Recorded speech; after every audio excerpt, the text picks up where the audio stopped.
Hey, what's up guys, in this video I'm gonna show you how to change the spring of the mag release spring on the SSX23 in case you lost it or in case you broke it, or I don't even know why, but in case it happened, here is how you put the new spring in there. Also, a reason why you could do this is because maybe you have the Gen 1 spring and you just want to upgrade it to the Gen 2 because it's a bit more secure in there, it cannot fall out.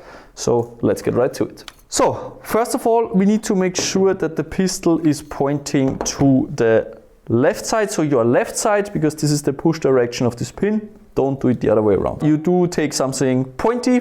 Here I take a Torx screwdriver bit and you just push out this pin. Apply some force, it's gonna pop out. And there we go. This is also where we see the push direction. Here the pin has this, star shape right here, which helps it to stay in place, and it's really hard to push it out this way, so don't do it. Good, now we pull it out, and now we're gonna see how the Gen 1 spring pops out. Exactly.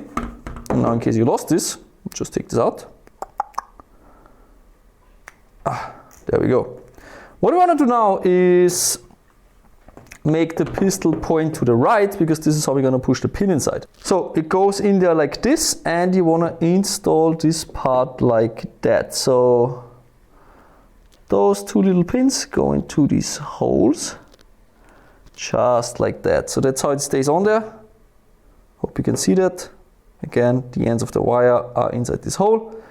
And now what we want to do next is just insert this part just like this. Push it in, make sure that the hole aligns.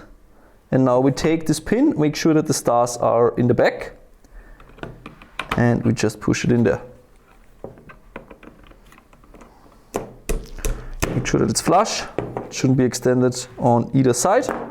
And boom, there we go. Now you have your new spring installed. You can keep this one, you can throw it away, up to you. You're not gonna lose this one anymore. So that's what it is. Test it with a magazine, insert it. If it clicks, you're all good to go.